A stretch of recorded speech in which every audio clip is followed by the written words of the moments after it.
안녕하세요. 컴퓨터 활용 능력 2급 강의를 하게 된 이호영입니다. 일단 선생님이 예전에 컴퓨터 활용 능력 컴퓨터 일반 부분을 강의로 올렸었어요. 근데 이제 학생들이 좀 엑셀도 있으면 좋겠다라는 얘기가 있어서 강의를 찍게 됐습니다. 그래서 컴퓨터 활용 능력을 목표로 하고 있고요. 오늘은 컴퓨터 활용 능력이 어떤 시험인지 그거에 대한 소개를 좀 하겠습니다. 일단 여러분들 화면을 보면 컴퓨터에 이 엑셀이 있어야 돼요. 마이크로소프트 오피스 엑셀. 그래서 2016 버전이 지금 요걸로 여러분들이 이제 요걸 기준으로 시험을 보게 되는 거고, 이게 실행을 하면 엑셀이 이렇게 열리게 됩니다. 그래서 일단 컴퓨터 활용 능력 시험이 뭔지, 어떻게 합격하는지 그 얘기를 간단히 하겠습니다. 자, 우리는 컴퓨터 활용 능력 2급을 준비를 할 거예요. 그래서 우리가 줄여서 커밀이라고 얘기를 해요. 근데 컴퓨터 활용 능력 2급은 일단 필기 시험을 붙어야 되고, 필기 시험을 붙고 나면 실기 시험이 있어요. 이 두 개를 합격해야 우리가 컴퓨터 활용 능력 컴활 2급을 따는 겁니다. 네, 커밀이 아니라 컴활이에요. 그래서 필기 시험은 어떻게 되냐면, 필기 시험은 과목이 두 과목이 있는데, 첫 번째 컴퓨터 일반이라는 과목이 있고, 우리가 이걸 줄여서 흔히 컴퓨터 일반, 커밀이라고 얘기를 해요.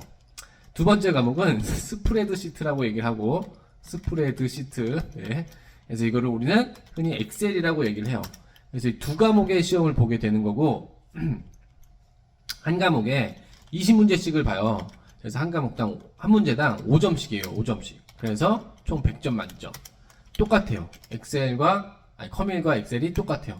그러면 여러분들이 이 시험을 볼 때 총 40문제를 풀게 되는 거죠. 40문제. 요렇게 시험을 보는 겁니다. 그러면 이제 중요한 거는, 시간은 여러분은 40분이에요. 40분. 그러니까 40분 동안 요 40문제를 풀게 되는 거고, 그 다음에 여러분 중요한 게 이제 합격 기준이죠. 합격 기준. 자, 합격 기준이 두 가지가 있는데, 첫 번째는 여러분들 평균이, 저 두 과목에 대한 평균이 60점이 이상이 돼야 돼요. 60점 이상. 그러니까 한 과목에 최소한 12개 정도는 맞아줘야 된다는 거죠. 12개. 평균이니까 좀 더 못 봐도 다른 과목 잘 보면 상관없지만 어쨌든 12개 정도. 만약에 두 과목 합하면 두 과목 합해서 총 24문제 정도는 맞아줘야, 24문제 이상 맞춰야 이제 합격이 되는 거예요. 24문제. 자, 두 번째 기준이 하나가 더 있어요. 두 번째 기준. 바로 너무 못 보면 안 돼요. 당연히 안 되겠지만 한 과목에 40점 밑으로 나오면 안 돼요. 그러니까 최소 과목당 한 과목에 8개 이상은 맞춰줘야 돼요. 그러니까 40점 이상이 나와줘야 돼요. 만약에 한 과목 막 30점 나왔다. 나머지 한 과목을 아무리 잘 봐도 꽈락이라 그래서 탈락이 돼요. 탈락. 그래서 요 두 개 기준을 맞춰서 여러분들이 시험을 보면 이제 합격을 할 수 있는 거예요. 그럼 이 컴퓨터 활용 능력 2급은 여러분들이 시험을 어디서 보냐면, 여러분들 인터넷 켜보면, 자, 인터넷 잠깐 들어가 볼게요. 자, 인터넷 들어가서, 우리들이 네이버 들어가서, 자, 여기에다가 이렇게 쳐보세요. 대한상공 회의 뭐 이렇게 치면은 벌써 자격평가 사업단이라는 요 사이트가 있어요.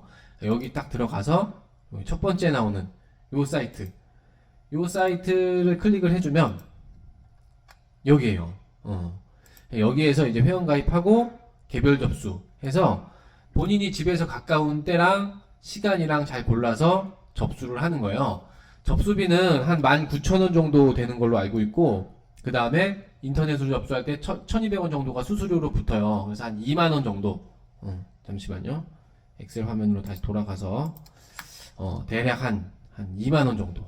대략 2만원. 그래서 여러분들 컴퓨터 활용 능력 2급이라는 거는 요렇게 진행되는 거고, 선생님은 이번에 이 스프레드시트, 이 엑셀에 대해서 수업을 올릴 거예요.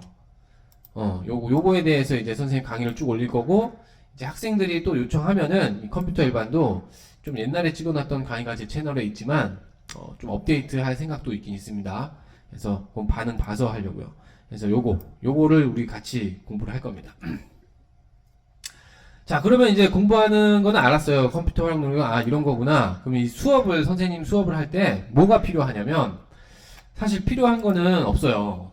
여러분들의 열정만 있으면 되고 딱 엑셀 프로그램이 컴퓨터에 설치되어 있으면 됩니다. 딱 그런 사람을 위해서 수업을 찍고 만들 거예요. 교재도 없어도 되고 뭐 기출 문제는 선생님이 잘 만들어 와서 또 이렇게 다 저희 화면으로 보여주고 또 필요한 거는 파일을 올려놔서 여러분들이 다운받을 수 있게 그렇게 다 제공을 할 거니까 정말로 여러분들이 학원 안 가도 선생님 수업만으로도 합격할 수 있게끔 도움을 주고 싶어요.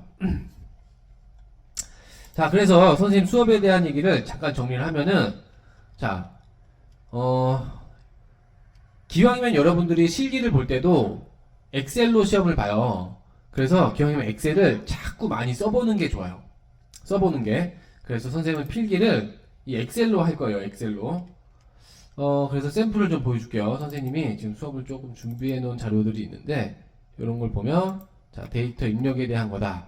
그럼 이렇게 선생님이 강의 때 타자를 치면서 공부를 할 거예요. 그럼 여러분들도 이걸 따라 치는 거예요. 따라 치면서 같이 엑셀 파일 만들고 또 여러분들 엑셀을 직접 써보니까 조금이라도 더 엑셀이 익숙해지겠죠. 그래서 그런 식으로 수업을 할 겁니다. 그래서 여러분들 같이 선생님이랑 타자 치고 이렇게 수업 쭉 해 나가면 돼요. 자, 그래서 그렇게 자, 준비물은 엑셀 프로그램 설치만 되어 있으면 된다. 나머지는 여러분들이 열심히 하면 돼요. 그리고 강의를 찍어서 올리면 여러분들 틈 날 때마다 버스나 지하철에서도 자꾸 들으세요. 왜냐면은 필기시험이라는 게 결국은 많이 외우고 많이 알고 있어야 돼요. 자꾸 들으면 들을수록 쉽게 외워져요. 그래서 자꾸 듣고 또 듣고 또 듣고 그러다 보면 어느덧 여러분들의 실력이 향상되리라고 생각합니다. 자, 그래서 수업에 대한 소개는 여기서 마치고 이제 다음 매주 최소 한 강 정도는 올리려고 해요. 그래서 여러분들 잘 따라오시길 바라고 자격증 따는데 꼭 좀 도움이 됐으면 좋겠습니다. 네, 오리엔테이션은 이것으로 마치겠습니다.